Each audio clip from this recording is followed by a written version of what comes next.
Yeah, You that's are. gonna happen. I'm not going to publish this on WhatsApp timeline again. No, I don't want to more on my soul. Yeah, you record it and download it later on. Yes, it's a whole lot of stuff happening right now, and I'll mute myself. Yeah.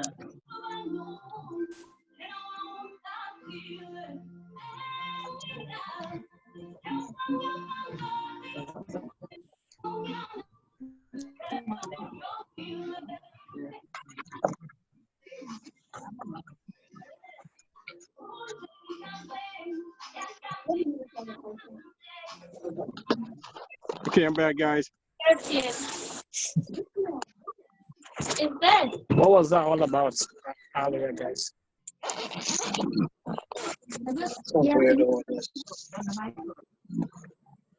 Can you get him the label so they don't read?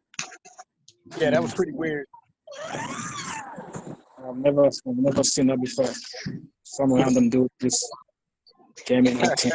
Yeah, we were saying the same thing. It was weird. I know for you guys it was very uncomfortable. At least I'm a lady. On there and everything. I was like, whoa.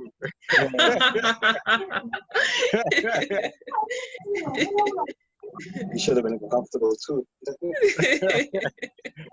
Hey, yeah, that's I was Babylon like, for what you. is this? That's Babylon. That's Babylon for you. Wrong meeting, right? Yeah, that's probably what it is. We might have logged into somebody else's together. No, man, I think it was hacked or something. It's happening on YouTube. I think they hacked it or something. They hacked his channel or something. Okay. Well, guys, hey, I'm kind of offshore right now. I'm just trying to get ready to make my way in, but I definitely wanted to join in on the first part of the meeting and conversation. So if I happen to tune out, I'll be back with you guys shortly. Bro, you need to stop, bro. Don't ever no. You do that on purpose. Hey, this is my relaxed day, Making bro. me all This is my much. relaxed You day. do that on purpose, man. You ain't I'm on my right. phone here. Excuse me. I'm gonna catch a bass and cook it up right there in front of you guys so you can see how it feels. You ain't right, man. You ain't right. No, that's good on purpose. Like that. Yeah. Yes, sir. Hey, so did the guest get plugged in yet? Yes, Mike, right? Nachi. Yeah, he's What's up there, brother Omar? Hey, what's up, guys? Hey. You looking good there, bro. I see what you're working at. I see what you're rocking. Some of that Senegalese fashion wear. Definitely.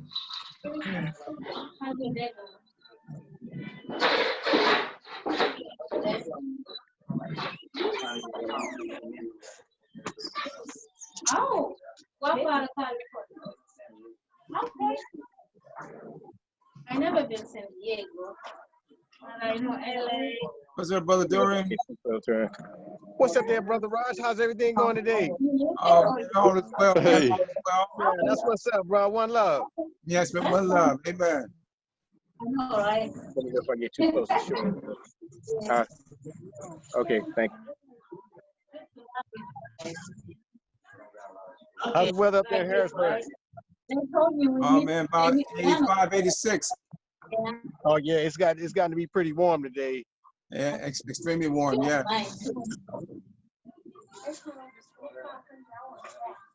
So where are you? Matter of fact, you got a good background.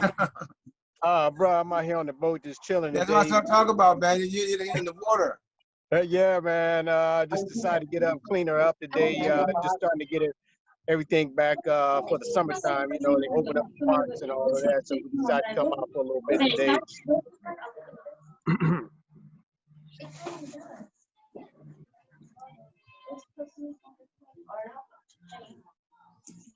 Hey, you guys go ahead and I'll be right with you. all right. Thank you.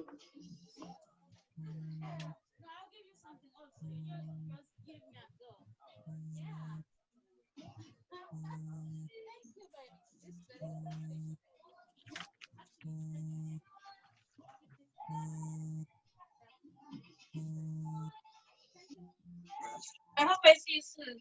All right. I think you are good. I'm live on YouTube, and everything seems to be well now. So let's see. Sorry. I just don't want you guys to leave. So I'm trying to keep you here. Yes. Anywhere, right? Yes, that's one. Okay, all right. Let me go ahead and start it then.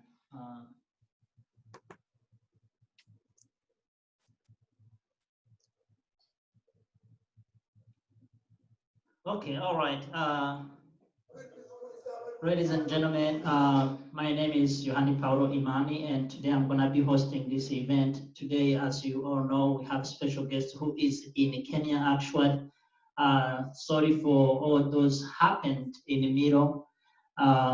So let me take this moment to actually appreciate for each one of you who came to the our panel discussion today. And we're going to start by welcoming our special guests. And today we're now going to go through our normal way of doing, because normally we'll give you time to each one of us to present ourselves, but today we are actually going to go straight to our special guest. And if you ask him a question or you ask a question, then you will tell us your name. I think we all on the same page. Again, thank you so much for turning in today. My name is Yohani Paulo Imani. Ndugu mtazamaji na msikilizaji unaotega sikio, kwa majina anaitwa Yohani Paulo Imani. Mimi ni mmoja kati ya waanzilishi wa shirika moja la biashara barani Afrika, na leo nimeandaa kipindi hiki cha naweza kusema kwamba ni uwanja wa majadiliano ambao tunazungumzia masuala yanayohusu Afrika. Today I am gonna tell you guys that I'm gonna use a lot of Swahili, okay? Yeah, you're gonna get a lot of Swahili today. So our special guest, Mike, can you come in and tell us about yourself? Then we'll move on. And by the way, the topic for today is gonna be African politics. Thank you and welcome. Okay, thank you everyone for joining, and I totally understand the hack that has been happening. There's been so much of those Zoom hacks going on, so it's not new. I've seen quite a lot. So thank you everybody, and asante. That's thank you in Swahili. Michael, I'm coming from Kenya.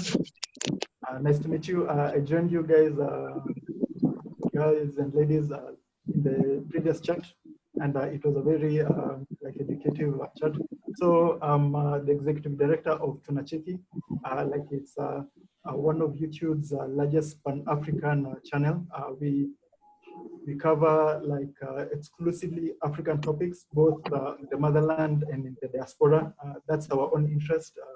We really care about anything else around the world that does not affect Africans, which is quite rare because there are very few African channels on YouTube. Okay.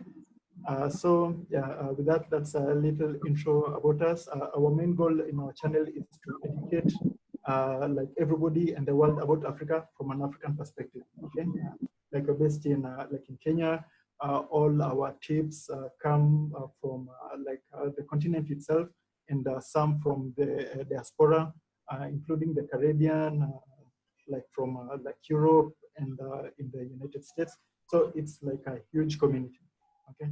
So you'll check out our channel. It's called Tunacheki, and our website where we also cover African news. It's tunacheki.tv, which Yohani would share the links below later on. Okay.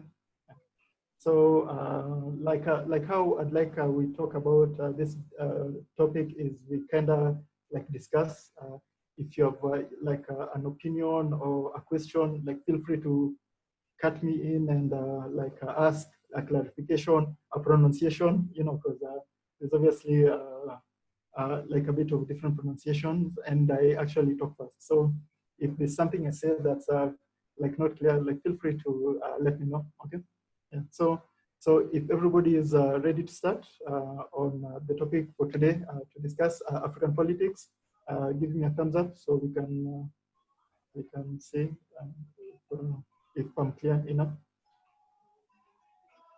Everybody's ready? Yes. Yeah, okay.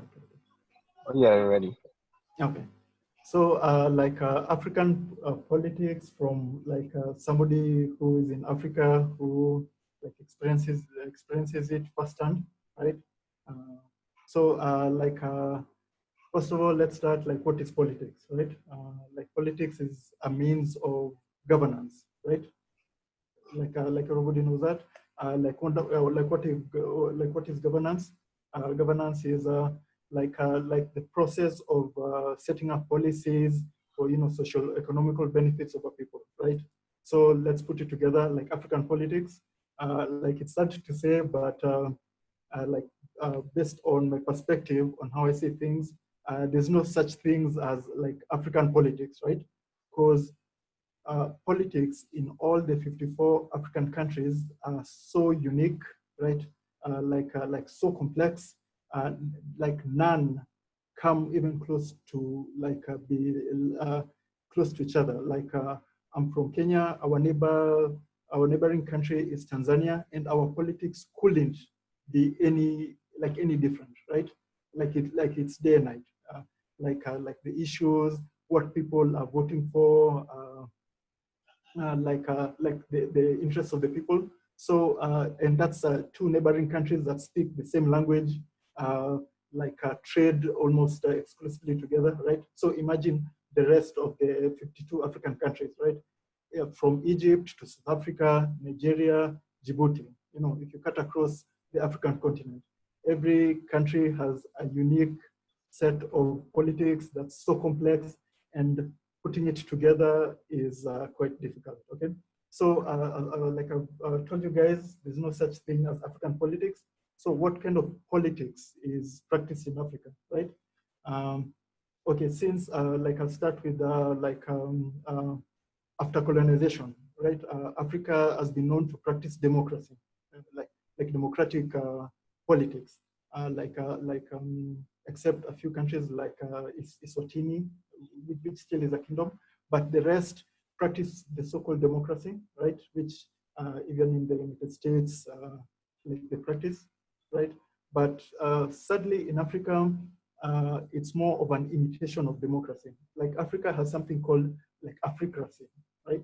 So this is like a rarely used word, right? But it's a play on democracy and Africa, right? It's called Africacy. So you might be asking, what is Africacy, right? So Africacy is a type of politics where it's like the man of the people, right? Like the one figure, the strong man, and like you know them, Mugabe, Mandela, Gaddafi, right? The singular man who single-handedly is supposed to save a country, or right? Like that's the kind of politics Africa has been presenting to the world, right? Bringing in coups, bringing in civil wars, sometimes prosperity, but in general, this kind of Africacy, this kind of democracy that it's only one man, kind of brings in most of the things that ail Africa, right? So this is how it works. It's a man of the people. He has a party, right? Everybody who supports him benefits from his rule, right? But the whole point is that everybody in Africa needs to be represented.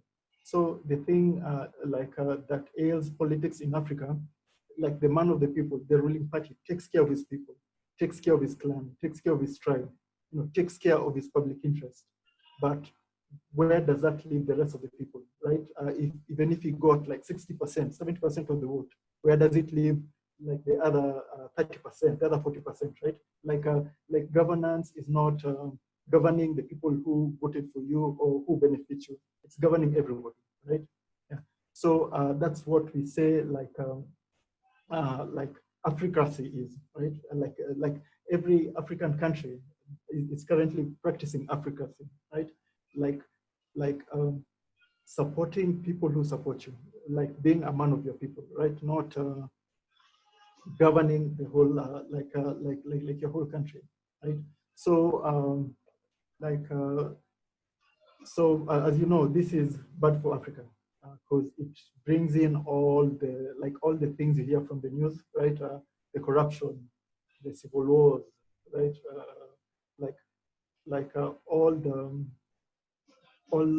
All the disadvantages of like democracy, right? That's what we are aiming for, right? Like that's what Africa's problem is, like expecting like one man, like one woman, like a singular entity, like one party to cater for the rest, while as we know, the party caters for its people, right? Recently, like in a country, like our president, Uhuru Kenyatta, like has been talking on this, saying, and like in 2007, we had post-election violence, where the elections were so close, it was almost like 50%, right? And like the half of the side felt like robbed, the other side felt they have to defend the rule, and that caused conflict. Like a lot of people died. It was more than 1,000. So based on this, I'm seeing the president talking on like this kind of new democracy, like this kind of new government where it brings in people like the losers and the winners, right? So it tries to take away from that. Okay, so this brings me to like my kind of like closing remarks, right? So like what is the solution? Democracy as it is, Afrocracy as it is, politics in Africa as it is not working, right? It's not working for everyone. And the few that it's working for, it's not working as intended. Like it's not 100%. People are not benefiting from like the resources as they should. People are not benefiting from the wealth, from the education, right? From technology as they should. So like what is the solution? So like let's start like step one. Does anybody know what type of politics Africans practice before colonialization? Yeah. Like very few people know, if Africans had kingdoms, had states, right? So basically, pre-colonial Africa, like majority of people who were in the continent practiced this called decentralized governance, right? Where there was small clusters of groups that governed themselves, right? Based on the needs of the people. So everybody governed themselves, right? With the help of elders, councils, like clan elders. Yeah, but there were very few one person to to save everybody, to govern everybody. Like the pre-colonial African governance was more like a community-based governance, where everybody had the responsibility, like to the fellow brother, to the fellow sister, right? It wasn't like mine or yours. It wasn't all of us. One majority wins. Like everybody, even the marginalized. Everybody had a part in the governance. So that's pre-colonial like Africa. So then we come into colonial Africa, like post-colonial, right? So what they gave us in post-colonial Africa was kind of like an imitation of what the West practices, the democracy, right? Yeah, and that kind of concept where one man rules, like takes it all, one party has all the power, has all the wealth. So when they're in office, they have to steal everything because they know in another 5 years they might not be in office, to share the wealth, right? So that concept of post-colonial like politics that the West introduced was kind of like new to Africans, and that's what the result that it has brought, right? This kind of fake type of like democracy, like this imitation of democracy that is just there to benefit the people who are currently in power. Okay, so like what is the solution, right? So like think tanks and scholars have come up with like a solution for like an African governance, like an African first like political system, right? Which is not for a generation like it's hard to say, but for the like next generation, like it's what would work for them. So like it's called Afrinocracy, right? Where like instead of like one government, one president, one leader ruling over like land, making policies of like 30 million people, like 40 million people, yeah. So like in Afronocracy, it's a way where like small communities, uh, like take governance in their own hands, right? Like, and through that they interconnect, they decentralize the power, right? So like not one man who says everything, but every community like has a say in the in the governance of the country. And the good thing with this is that it can even work like in the diaspora, right? You don't have to return to Ghana. You don't have to return to Nigeria to participate in the economy of Africa, right? Like the Afrinocracy can work from where you are, like as a member of the diaspora, right? You have your own community of African Americans, your own community of Nigerians, where you organize yourself, you govern yourself, and still like your activity participates in the governance of like who you represent, right? So it can work in the Caribbean, right? So like this kind of decentralized, kind of like a new form of politics, as in the last panel discussion was discussed, can only be made through technology, right? Because like through using information systems, a system can like this, where it's so complex, like it's like a web, technically like how the internet works, like a lot of information brought together to make one thing that's useful for everybody, right? So using information systems to make policies, like to determine like what's needed, what the people of DR Congo are producing, what the people of Egypt, what the people of Kenya are producing, right? To bring that together, right? To make like policy for the whole of Africa, right? Meaning like your country really doesn't matter, right? Like it doesn't matter which African country you're from, if it's Brooklyn, if it's like you're in Kenya, if you're in the UK, as long as you've got you're of African descent and you want to participate in the economy, right? Yeah, that can work. This new system, like it's never been practiced, but it's more in the kind of like a solution-based system that like tries to take away the ills of democracy, like the corruption, the power grabbing, the looting, right? Yeah.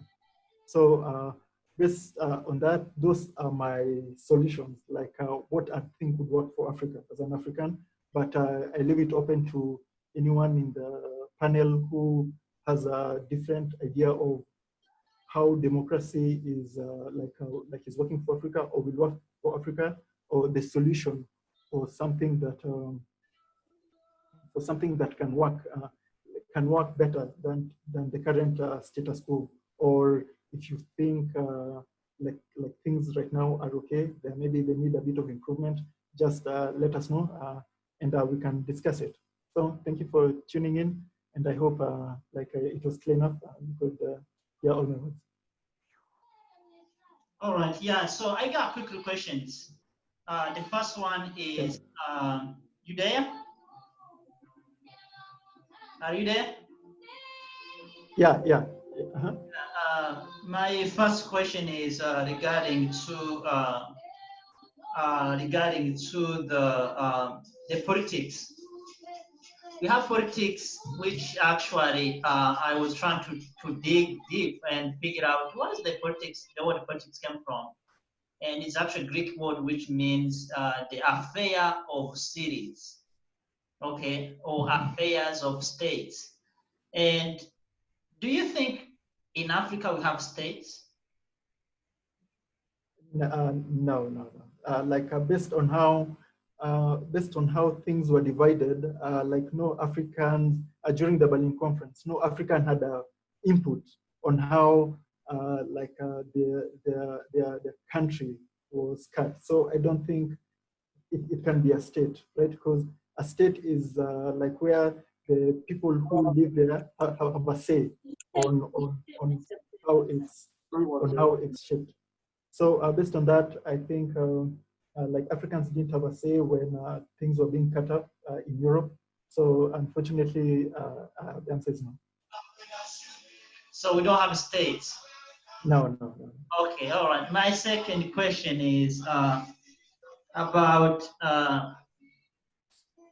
when you talk about politics, you actually talking about money. And yes, by the way, I study international politics and economy. That's what I did.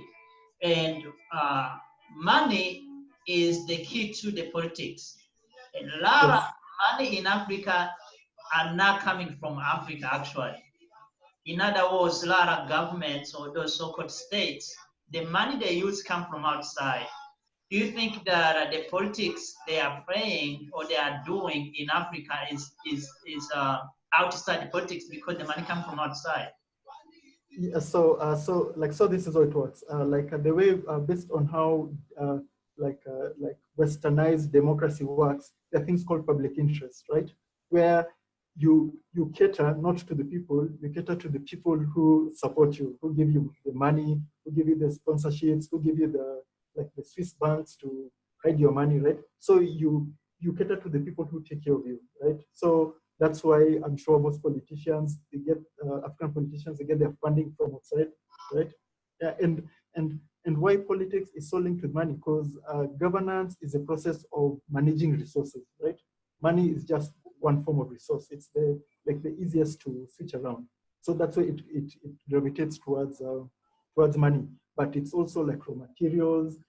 It's also it's also land. It's also water. So unfortunately, that's why politics and money go hand in hand. The distribution of these resources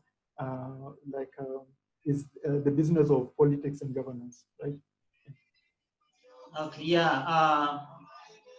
There is one, I'm going to send this to everyone in group chat. It's a quote from Edward Bernays. He was a propaganda. I think some of you have heard about him. This is all he have to say. The conscience of intelligence, manipulation of organization, habits, and opinions of the masses in an important element in democracy society. Those who manipulate this unseen mechanism of society constitute invisible government, which is the true ruling power of our country. That he was talking about America. So he's saying that there is invisible government, invisible hand that govern the country. Do you think that in Africa we may have also invisible hands that are ruling like Kenya, Nigeria, or Ethiopia, or Congo? Yes, yeah, it's called the West. It's called the United States. It's called the UK. It's called China, right? Unfortunately, our invisible hands, unlike America and like Europe, are not in in our hands, right? They're outside, and that's technically what rules Africa. Every policy, everything, it's in the benefit of the Western country, right? So that's like you're right. It's an invisible hand, but these days it's based on how we are in the information age. That it's not so invisible. We can see it everywhere, like everything. Great. Does anyone have a question before I continue? Because I got a lot of questions on the list here. What is your opinion about the African Union? Oh, like me? Yes. Yeah. So like I've worked with the African Union, and basically it's like a toothless lion, right? It's grand, it's big, it's like the dream of African founders, right? It's a dream of Kwame Nkrumah. It's a dream of Julius Nyerere, but it's like a toothless lion, meaning it has technically no power. It it can't set an agenda, it can't set policy, it can't do anything. It's called practical policies to help us. So unfortunately, like it's a good concept, but as I said, like a toothless lion, it doesn't have the power. Even if it wanted to do something, it can't do anything. You will say that it's like a lion without teeth. It's true, like the Lion of Judah, all beauty with the mane, but no teeth. So does that make it a lion? Maybe you can let us know. Okay. Another question here. What do you think about China? Yeah, so China is just copy pasting what the Europeans and Americans are doing, right? Like they see opportunity, they're going for it. So so this is how it works, right? Every government, be it in China, be it in America, be it in Europe, only has the interest of its people, right? Nobody in China cares about what Kenya wants, right? If it's to give money to Kenya to get something, right? Like they'll do it. If America has to donate, give us money to help us with something, it's only for their interest, right? No government ever does anything for like other people's interest, right? That's not how voting works. You pander to the people who put you in power, right? So no African has ever voted for like an American president. So why would he care about what Africans would want? So based on China, the United States, the UK, they're all only 100%, right? Not even one charity or one donation like has no strings attached. They're all here for their own interest, and it's like that. Like that's a fact. Nobody can even debate that. Okay. Yeah. Let's go back to our true readers. I was doing more research. Someone want to ask a question? Go ahead.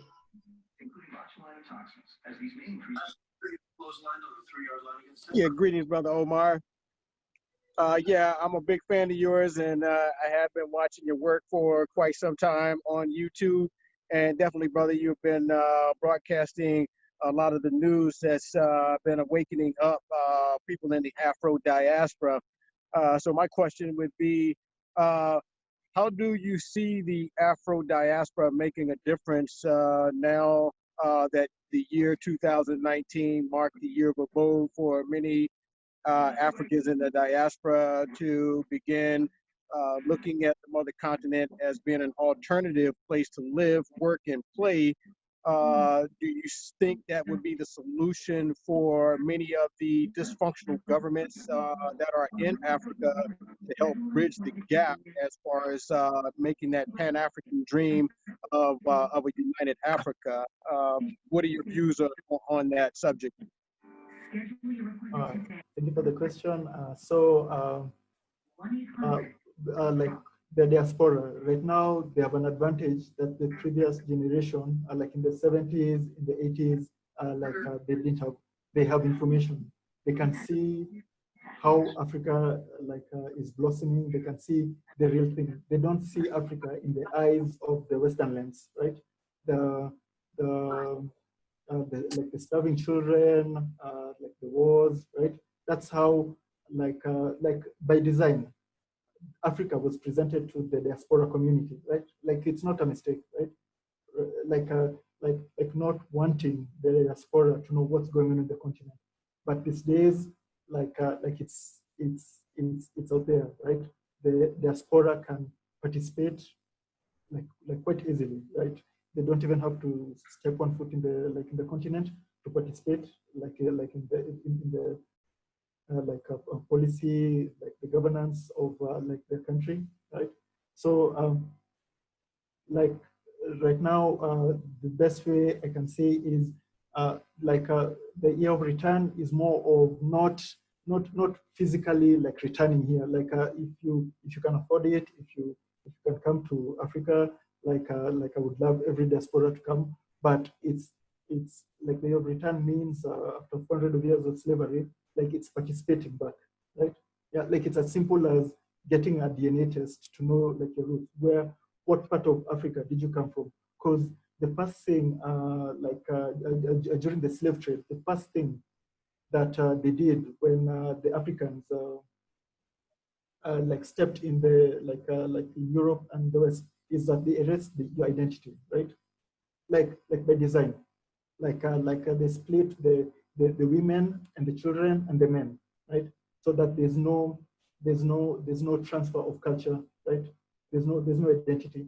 So after 400 years, like which they were mostly successful, right? It can all be undone by, a click of a button, as such.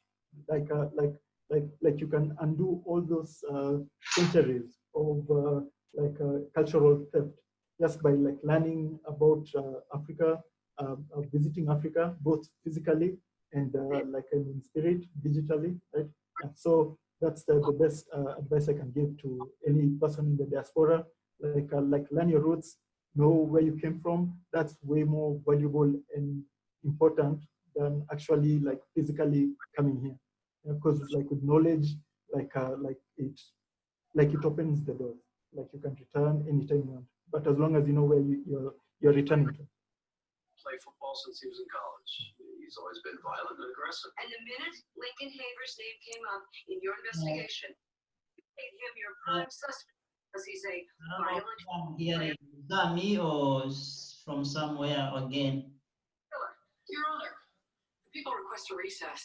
Reform, Mr. Norbert. To bring in a video monitor. I think someone has left the speaker, the phone's on. But anyways, so let's move on with another question. Detective Stabler's I was looking at the presidents in Africa, and for somehow I found out that many huge number of our leaders are preview or were preview labels, like Afwerki of Eritrea, Meles Zenawi, who was the prime minister of Ethiopia, Yoweri Museveni of Uganda, Paul Kagame of Rwanda, what is the one who just passed away, Nkurunziza of Burundi. So many, I think you know who I'm talking about, Idris of Chad. They all were preview labels, which means that they came to the power by using guns. What is your opinion on the politics, special because when they get to the power by using guns, which means they kill half of population, and then they become leaders and they don't want to leave? Why do you think the reason they don't want to leave is because they were rebels? They will go out because of being fought out again, or is just any other agenda behind it? Yeah. So like that's the definition of like Africracy, right? So like this is what like the colonial government told us, right? If you want something, you take it by force, right? Basically that's the legacy they left. So these leaders, they see, if I don't take this power by force and hold on to it by force, right? The next predecessor will do the same and eliminate me. So that's why they hold on to power, like Museveni, right? He's holding on to power because he knows if the next person comes, he'll take the power and undo everything is he's done. All the wealth is like all the wealth is gotten, all his family members, they're all at risk. So he'd do anything to hold on to that power. And that's like the legacy of colonialism, right?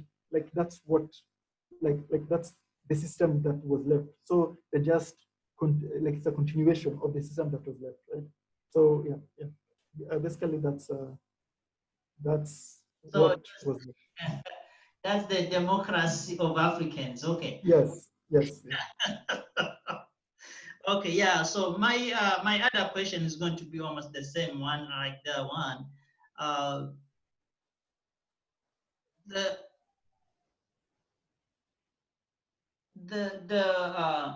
France has killed at least, just France only has killed at least 22 presidents since 1963. And I did not include Haiti, the president of Haiti or leaders in Haiti and maybe Jamaica as well. And when you look, honestly, they killed the best president we have. The last one being Gaddafi, who they assassinated not long ago. I think it was around 2011 or some areas.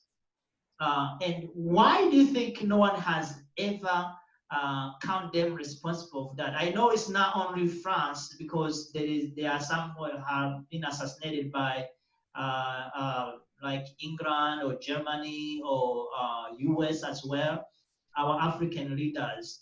But why? How in the world can one country kill 22 presidents of Africa and they have not been held accountable and at least brought to justice? Why? Yeah, so like as you said, even the United States has been playing these games. Patrice Lumumba was killed by the CIA, right? And it's a common fact. Like they even admitted it. So this is how it worked, right? Like Africa gained like political independence, right? Like it gained independence to do its own politics. But one thing most people don't know, Africa never gained its economic independence, right? And Africa never gained its cultural independence. So currently, that's why France can like go on the continent rampant and do anything they want, right? Because like there's no political independence. That's why in Julius Malema, he coined his party the Economic Freedom Fighters, right? Because Africa is still like economically like colonized, and because like this is how like it works. If you're an African leader, and like you being an African leader is of the best interest for the Western like for the like Western powers.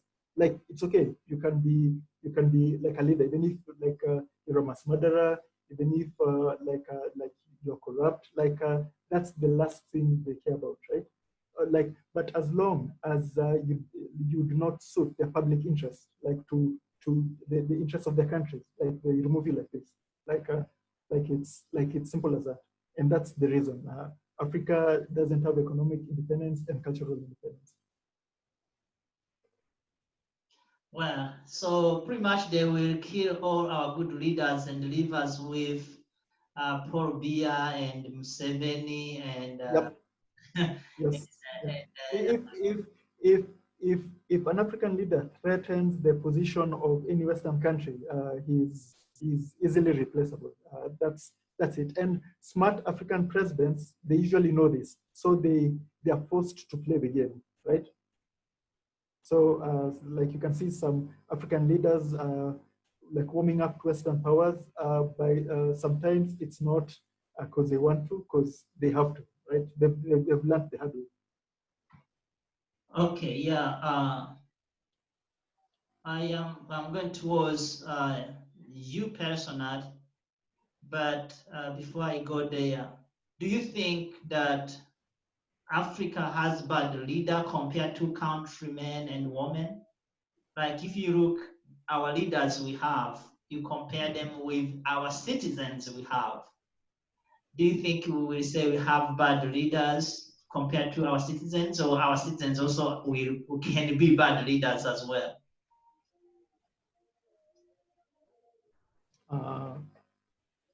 I think every Africans are the kindest, most generous people on the planet, right? An African can take somebody from the street, give them food, that's in our nature. I've never met just an evil or a racist or colors, African, in my own personal experience, right? That goes on for African Americans, it's built in us to a fault, where we let other people take advantage of us because of our nature. So to answer your question, we might have bad leaders, but I don't think we African people are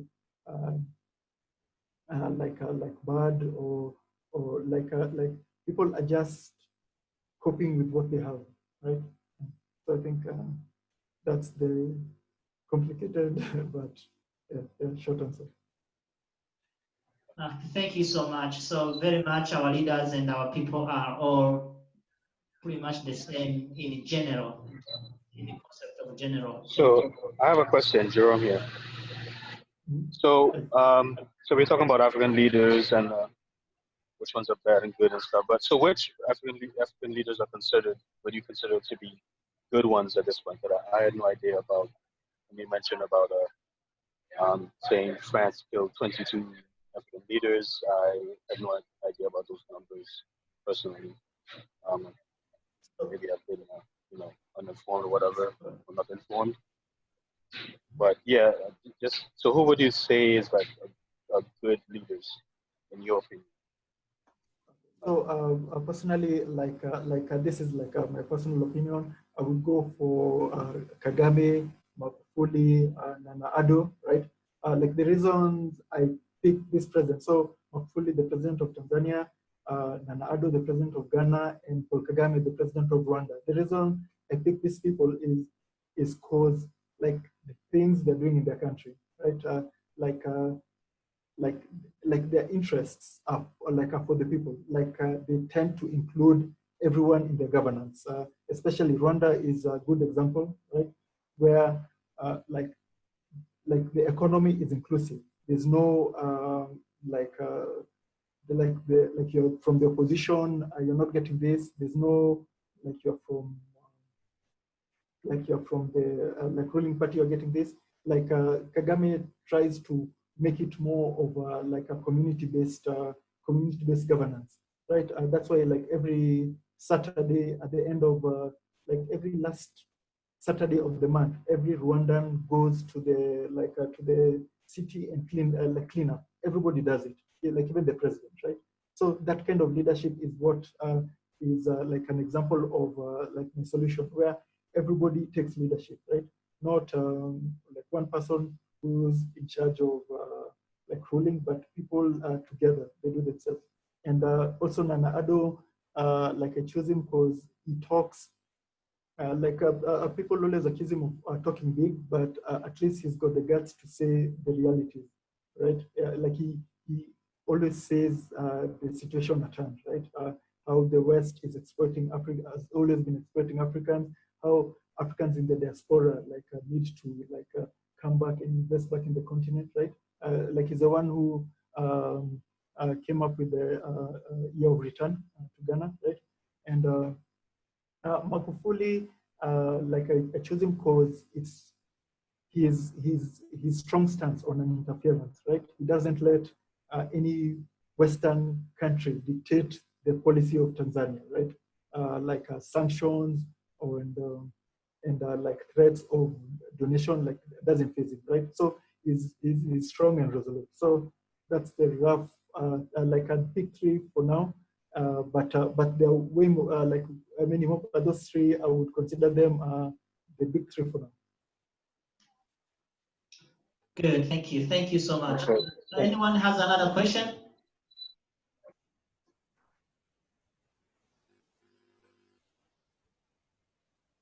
Okay, if there's no question, let me ask him a straight question. And this is come directed to you personally.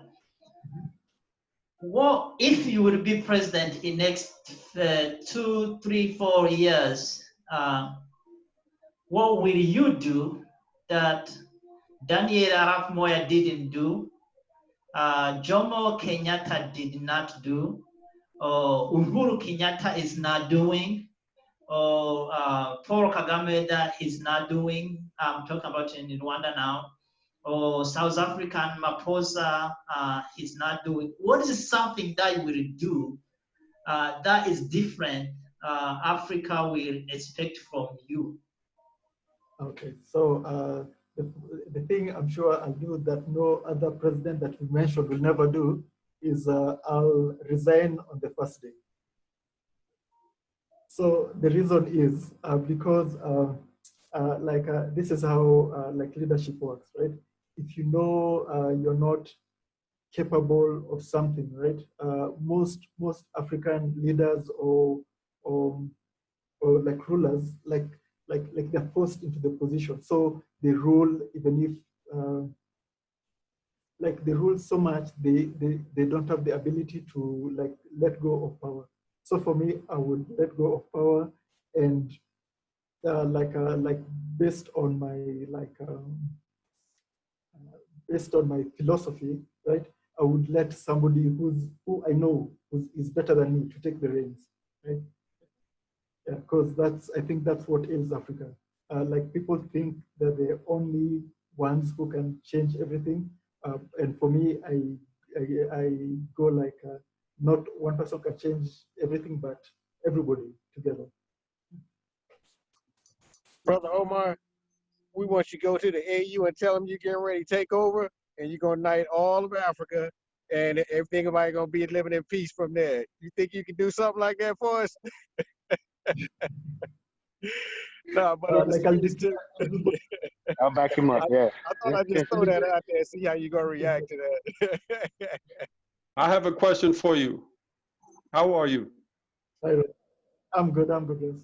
Good. My question is, well, my other question is, Africa, for Africa to unite, do you feel it needs a common language? One Yes. common language to unite? And if so, what language do you think would best fill the need for that? Can you hear me? So yes, Africa needs one common language, one common currency, and one common like passport, if any, if there should be even a passport, right? Yeah. So that's like those are prerequisites. Like it's not we take one or leave the others. For it to work, like all those three must be there, like from the start. And like I would go with the Swahili because technically it's the most spoken language, like it has the most like speakers, and it's based Swahili is based on many Bantu communities. There are Cameroonian words in Swahili. There are South African words in Swahili. So like the Arabic words in Swahili. So like Swahili kind of encompasses like the whole continent, like it's like a melting pot of all the languages, right? And the good thing with Swahili is like it's not stagnant. It's like more words can be added, and it can be even more inclusive. We can add some Igbo words. We can add some more Zulu words, some Hausa words, right? Yeah, some like Hutu words, some Tutsi words. So that's the beauty of Swahili. Like it's always growing. Like it's always like the more communities that adapt it, the bigger it becomes. So that's why I advocate for Swahili. Thank you so much. Did you get it, Mr. Ross? Thank you so much. Yes, thank you so much. Hey, I have a question for everybody. Any of you guys were like fans of like Star Trek, the old Star Trek? And wasn't the Lieutenant Uhuru, didn't she speak Swahili on the show in space. You know, Yes. I was trying to mention that to Brother Yanni. I was asking him if he ever heard about Star Trek, and Lieutenant Uhuru, who was the actress, was African American actress. I think it was Nichelle Nichols or whatever her name was. So I just thought I'd throw that out there. So we have Swahili in the future.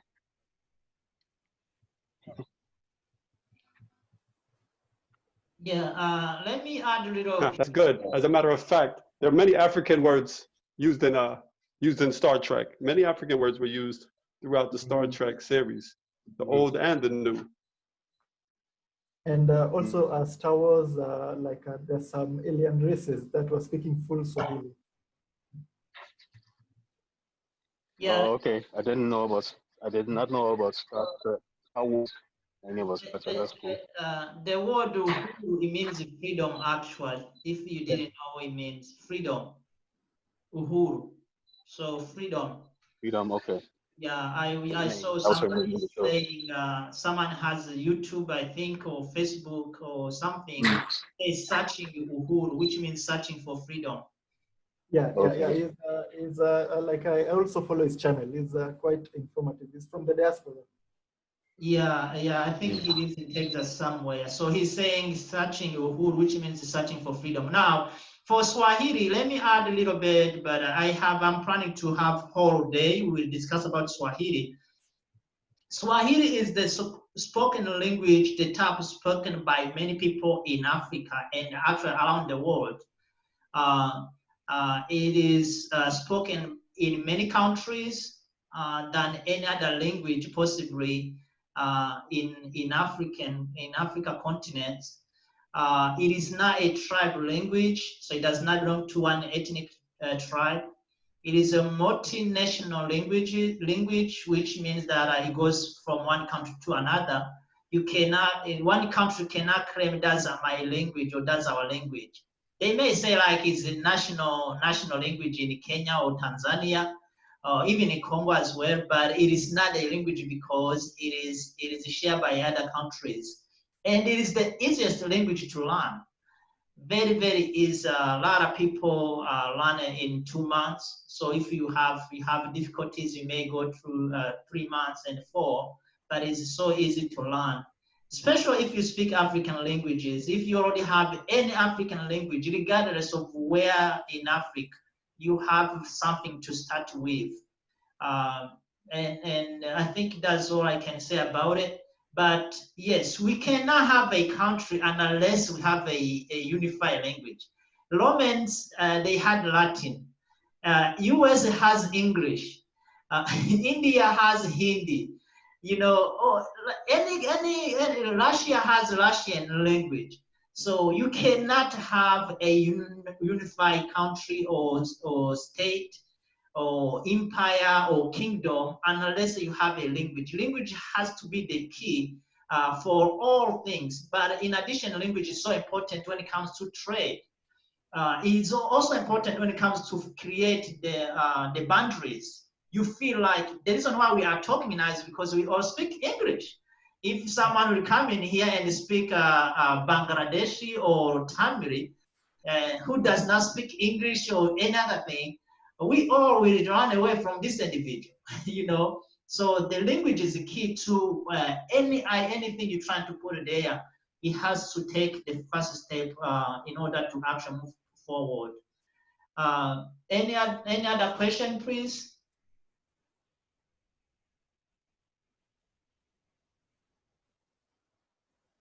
No more questions? Yes. Hey, Brother Omar. Hey, can you tell us a little bit about how you come into forming your network, and what were some of the challenges that you happened to run into? I guess you're reporting a lot of the news and a lot of the information that's being relayed throughout the African diaspora. Can you tell us a little bit about your challenges that you've had and how you've overcome some of those to get your business in a position to where you were really visible in the YouTube spotlight? Thanks for the question. like while I was working for the UN, right? Like I used to do like a lot of research, I'm a communication strategist. So before we do any project, you Google something, so like it came to like every video I Googled, like I YouTubed about Africa, like on the front page was a negative video, right? So this is like 5 years ago. Like every video, it's like what in Africa, negative video. What Africa, negative video. Kenya, negative videos. Like the whole front page, the second page, the third page, right? So I set out a mission, right? Like I want to change this. I want when you YouTube Africa, like you actually get like something positive. So I started making like just personally, like on the side, like just positive videos about Africa, to 10 most beautiful African countries, most beautiful beaches in Africa, Africa's best economies. So like it started building. I started getting followers. I remember my 300 subscribers, 3,000 subscribers. Then something happened. Now it stopped being what I wanted to see on YouTube, but based on what the community wanted to see. So my 3,000 people started giving me ideas and topics, right?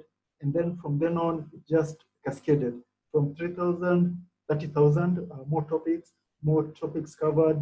Then I go like, hey, I think people need a platform where they can have their opinions, like where they can have their image of Africa seen. So we started 30,000, 300,000 until where we reached, we're almost at 500,000.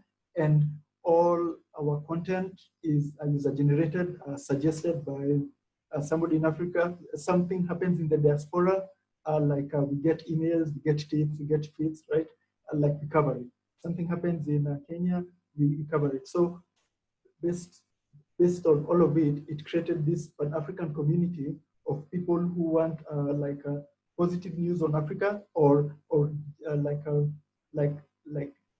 dignified news on Africa, even if we cover something negative, like how King Leopold of Belgium killed 15 million Congolese, right?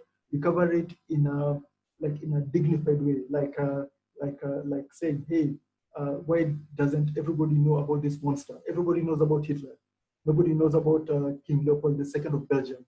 You know, Hitler killed 6 million Jews. King Leopold killed 15 million Africans. Still, yet there are statues in Europe of him all over, right? Like, what if there were statues of Hitler in in Europe right now? That's unacceptable. But because it's like they were Africans, you know, the West and the world do not care. So that's how we cover our news, based on like I always say, the African perspective, right? Based on how an African sees things, right? It's unfair. But for a European, or somebody from the West, it's an issue. So that's how it started. It's the community that built it, and our channel is called Tunacheki, right? Like the two just is like TU in Swahili. Two mean like we are. So the channel means we are watching. Cheki is kind of like a slang, Swahili slang for watching. So the channel means we are watching, like together. So that's how the community came along, right? From 300, 3,000, 300,000, and and more. So that's how it started. But now, it's a full-on business. We have a team. We have a website. We we do adverts on the channel to support paying salaries and making the channel grow bigger. So yeah, from just something that I wanted to change to something that everybody wants to use to change something about Africa that they didn't like saying.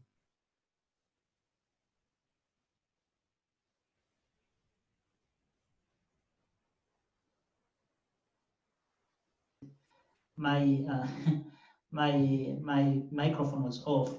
Yeah, so that is one of the questions I was gonna ask. How can we actually make sure that the images coming out from Africa are true images, not offensive or abusive images? Can we create organization if somebody posts a false image of Africa? So we can follow up this individual and ask them the reason why they post something of 18th or 16th century and they call it the present. I don't know if you ever see that. People will take the hunger of Somalia somewhere, and then, which was maybe, I don't even know which century was that, maybe 16th or 17th century, and then they will post it and call the present image of Somalia. Can we have some kind of agency to follow up with that?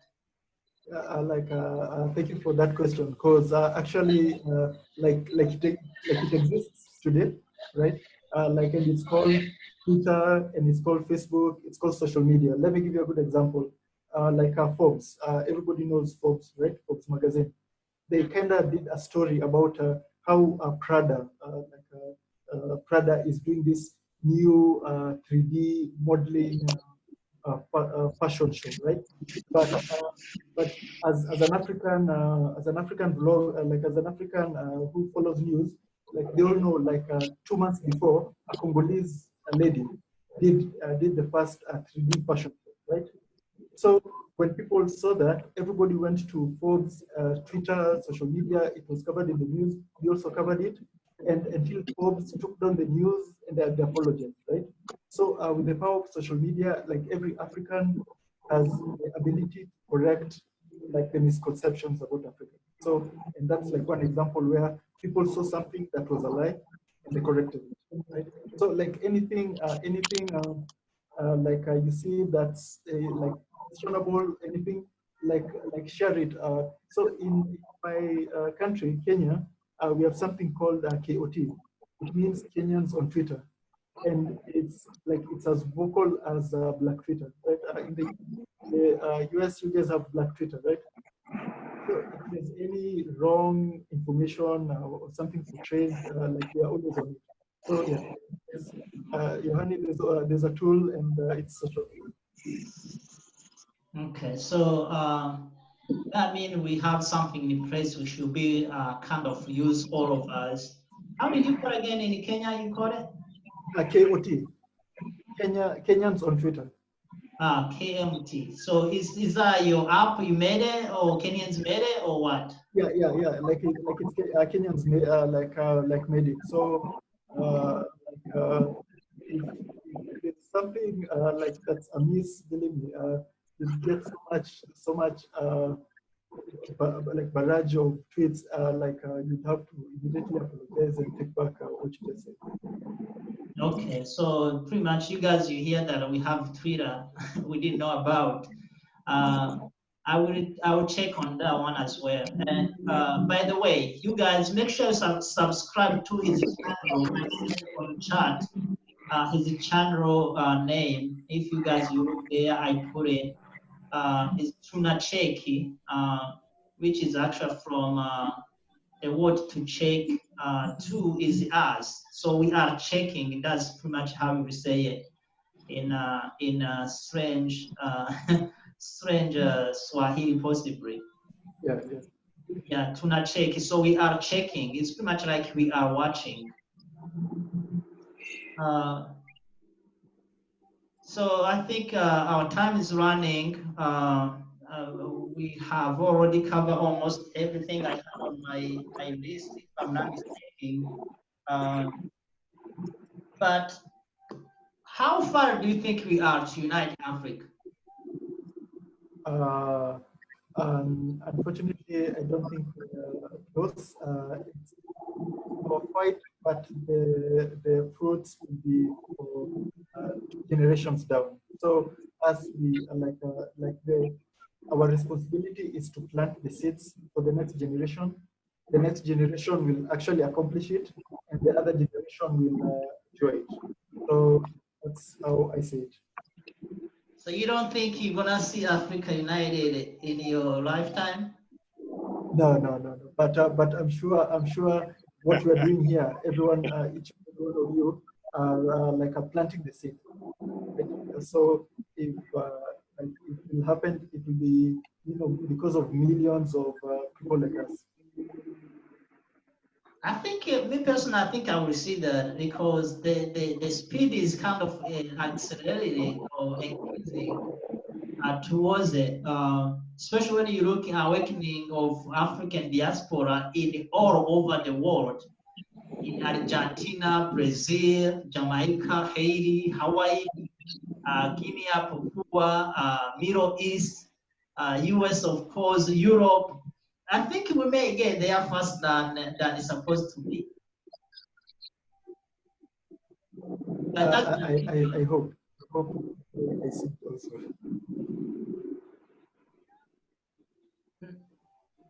Now, how can we, before we unite, how can we train or can we get a better leaders?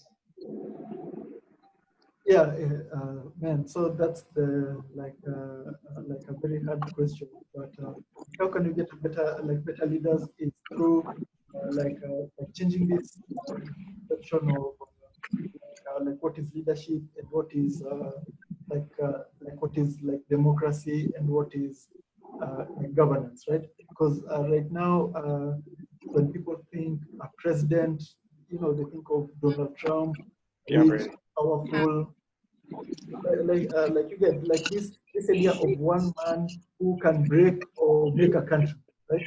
Yeah, right. Yeah. Right? Yeah, like a one person, one figure who represents a whole country, right? Because like right now, what like when people say the United States, when people say the United States, they just think of Trump, right? Yeah. So like if we kind of like remove that concept of leadership, right? And to serve the people rather than just like Yeah, just give me a minute. Let me get things moving first. It's kind of rocky. become more like a demigod. Like I think we solve a lot of problems with the African leaders. Okay. I think that we needed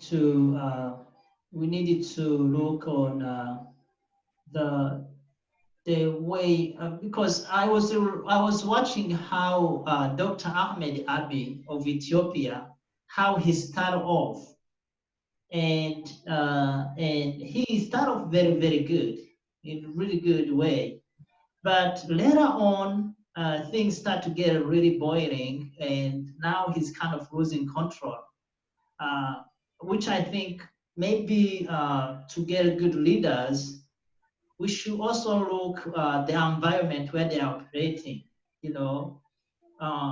I don't think we have we have many bad leaders in Africa. I think we just have leaders who get stuck in some areas and become bad leaders. So the best thing I can say. And it's by design. Like what's happening to like Idi in Ethiopia, the difficulties he is experiencing. Like it's not by luck, or it's not he's in over his head. Like it's by design. There are people who are financing like the other side. Like his problems are being financed by somebody who doesn't like his policies, right? So he's just experiencing interference, like all other African presidents who want to change things to better their people, right? So there's a coup cooking. It's being funded, right? There's new movement being funded, and they're all out to make him be aligned to the people who actually are controlling them, right? So if he does what people want him to do, all those problems will go away. But if he keeps going with his original plan of uniting Ethiopia to be one, I think he'll continue having so many more problems. Yeah, back to the question I talked about before about labels. You know, in Africa, maybe possibly in South Africa they may, but many countries in Africa do not make guns. And I can guarantee you, like Eritrea, for instance, or South Sudan, the new country, the new country globally, when they are fighting, they are killing each other. Like Eritrea was the good example, and Ethiopia. They sometimes you may don't see the Western, like America or British or Germany in there, but still there are some people are providing those guns. So will you say that those who are providing those machine guns and guns are the ones who actually disturbing and want the agenda to be accomplished in Africa? Like in Ethiopia, it's a good example. There is what they call Oromo Front something, who are fighting in Western states. And some people are saying that they have been financed by some, maybe Egypt or some other countries. I don't know. I don't want to talk rumors. But you think those are the ones who actually are controlling, who, in case the Oromo win, for instance, the war, so those who are giving them guns will be the one who will be ruling Ethiopia. Yeah, like they put somebody who's more in line with their policies, right? If somebody doesn't want something being built, they put in a president who'd scrap that project, right? And so that's that's how it works. And with guns, we did a video, top 10 countries that top 10 countries that produce weapons, like in Africa. Like none of them were like from Africa. The big hitters are the United States. Like they make billions from weapon sales. Even the Vatican sells weapons to Africa, right? There's a company that's just. All right. Appreciate it. I'll definitely call you. Okay. On Monday. Okay. Thank you. Thank you. There's a company in based in Vatican that is one of the largest producers of handheld guns that are sold to Africa. So like America is in the business of war. Like it's lucrative, it's profitable, and Africans are the buyers. So yeah, that's how it works. Okay, all right, thank you so much. Yeah, I think our time is up. We're gonna wrap up. If anyone has the last question, we will wanna hear that. But before we go there, I want to announce these coming events. Next Saturday, we're gonna have Lucky from West Papua. It's all the way too close to, is that like Philippines? Yeah, it's close to Philippines. He's gonna be talking to us about the Revolutionary War they've been fighting for the past 17 or 16 years. And after that, we'll be on 23rd, we're gonna have Dr. Arikana. She's gonna be in. And after that, I think we have a special guest from Ras. He's the one who knows about health, the ex-ambassador to the United Nations from South America, Trinidad, I believe, and so on. So we're gonna still be alive, but again, today was a very bad day. We had a hacker, they hijacked us. I don't know what happened there. Maybe because we put links on social media, someone grabbed it and they were able to join and show us. We actually liked it, did not show us pornography. Sometimes they will show you some stupid things, you know. Yeah, they were just playing video games and they white dude actually caught them. Yeah. So, anyways, yeah, that is pretty much about it. If there is any question, Dr. Mundit, you haven't said anything. She's the one who is hosting the Zoom, all those Zoom things. She deals with it. Oh, thank you so much. No, I don't have any question. I think everybody really answered. I mean, ask the questions. And first of all, we just want to say thank you so much, guys, for being on the show today on your busy day. And I know it's night over there and late, and we just grateful and thankful for you being with us. So I really enjoyed it. I'm learning a lot. I'm so grateful for this Zoom call that we do every Saturday, because I'm actually learning more about Africa, because even though I'm a South Sudanese, I actually was born and raised in Ethiopia. So growing up, everything that I learned, it was about Ethiopian history. We never really taught anything about African history. So, and then I came to United States. So I lived most of my life here. I came when I was 14. So I lived here for 23 years. And as you know, in America, they're not really teaching you anything about African history. So you have to do your own reading and study. So for me, every time I'm looking forward to this call, because I'm learning so much about my own culture, my background, and everything. So again, I'm very grateful, and thank you so much. You're welcome. And like as I said, oh yeah, one more thing. I really need to connect with you offline. I would really would love to connect with you on offline. So if I can get the contact, or I might ask money and I can get and maybe connect with you on WhatsApp and everything, because I'm working with youth right now. That's my passion. That's what I am doing. I believe that's my calling, and I put it all in my energy to youth, to work with the young people, because coming to United States, I came here as a refugee with my family. So I know exactly what they're going through back home. I've been in their shoes. They feel like there's no hope. I'm going to school, I'm doing all of these things, but like, what is the point? I came to this country, I have degrees with numbers, but the school system is already wrecked anyway. So it doesn't matter if you're in Africa or you in the Western world, everything is the same. So my passion is really to work with the young people and really give them hope, and these other things that skills that I have, things that I can help them and really better themselves, because living here for so long, I have, being in financial, working for financial services, and my background in finance and accounting, there's a lot of things that I wanted to do with them. So I really want to connect with you, and I think we can do a lot of things together. So I just want to add that. Thank you. Looking forward to it.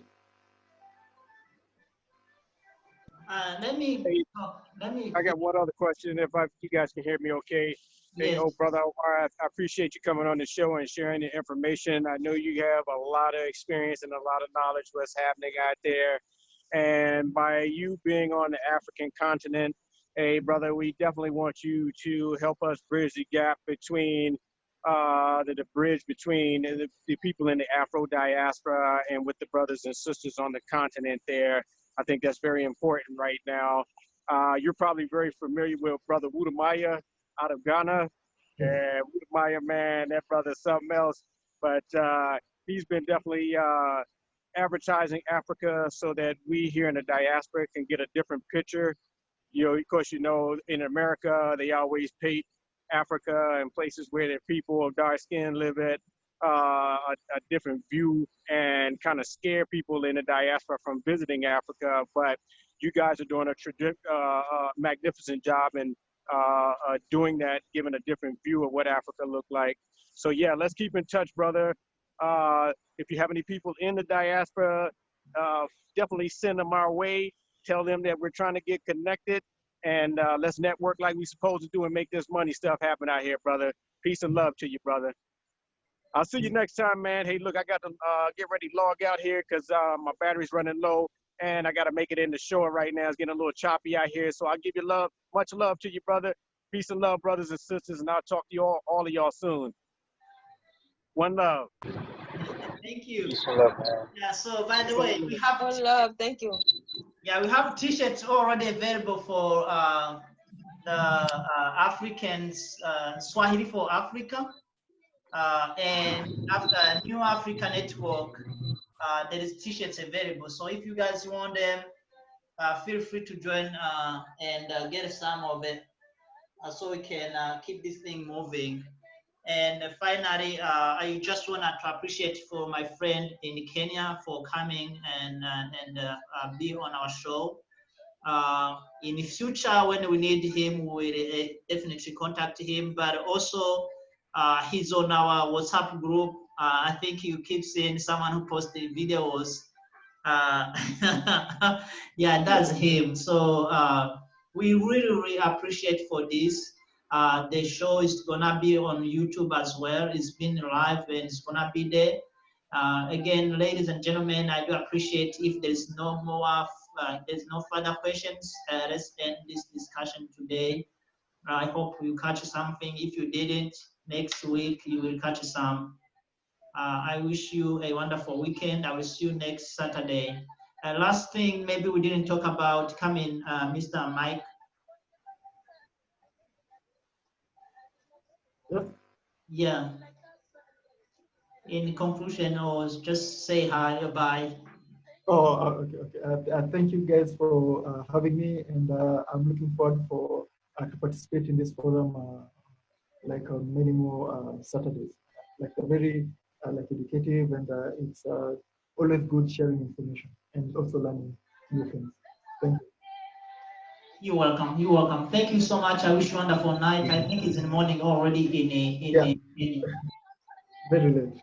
Yeah. Ladies and gentlemen, thank you so much for coming. I will see you next Saturday. We're gonna be going to West in Papua. We're gonna hear so much things we have never heard before. Have a wonderful weekend. Be blessed. All right. Good night, everybody. Again, thanks again. Bye, everyone.